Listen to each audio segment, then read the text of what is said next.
അച്ഛാ ഒന്ന് വന്ന് കഴിക്കച്ചാ. നല്ല ലഡു ഉണ്ട്, ജിലേബി ഉണ്ട്, ഉണ്ണിയപ്പം ഉണ്ട്, പാൽപ്പായസം ഉണ്ട്. ഒന്ന് വന്ന് കഴിക്കച്ചാ പ്ലീസ്.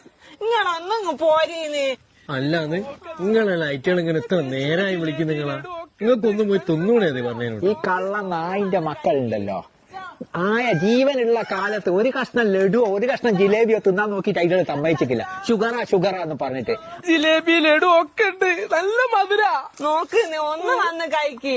ആ നെഞ്ചത്ത് വരയും വച്ച് നിൽക്കുന്ന കുരുത്തം കിട്ട സാധനം ഉണ്ടല്ലോ, ഒരു കഷ്ണം ജിലേബി ഞാൻ കട്ട് തിന്നേന് എന്നെ ഓടിച്ചിട്ട് അടിച്ചതാ. നിങ്ങളങ്ങ് വന്നൂടേന്ന്. ഇന്റെ മുഖം ഒന്ന് നോക്ക്, പാവം ഉണ്ടാവും.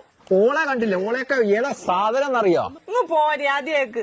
അച്ഛ ബാഹുബലിയായിട്ട് ഒന്ന് വന്ന് കഴിക്കച്ചാ പ്ലീസ്. അല്ല ഇന്നാരും വിളിക്കാനൊന്നില്ലേ? എന്റെ ആയിക്കില്ല. ചിങ്ങം 3-നാ ഓല് ലഡു വാങ്ങാൻ പോകുന്നാണല്ലോ. ഒന്ന് വന്ന് കഴിക്ക്. വിളിക്ക്, തൊണ്ട കീറി വിളിക്ക്. എന്റെ പട്ടി വരും എന്റെ ജിലേബി ലഡു തിന്നു. എന്റെ പൊന്നു മനുഷ്യന്മാരെ, ഞങ്ങൾ ആത്മാക്കൾക്ക് നിങ്ങളോടൊരു അപേക്ഷയുണ്ട്. ജീവിച്ചിരുന്ന കാലത്ത് ആ ഇഷ്ടമുള്ള ഭക്ഷണങ്ങളൊക്കെ തന്നിട്ട് സന്തോഷത്തോടെ അങ്ങ് യാത്രയാക്കിയിട്ടുണ്ടെങ്കിൽ ലാസ്റ്റ് കിടന്നിട്ട് ഈ കൈമുട്ടി അച്ചാവ എന്ന് പറയേണ്ട എന്തെങ്കിലും ഒരു ആവശ്യമുണ്ടോ?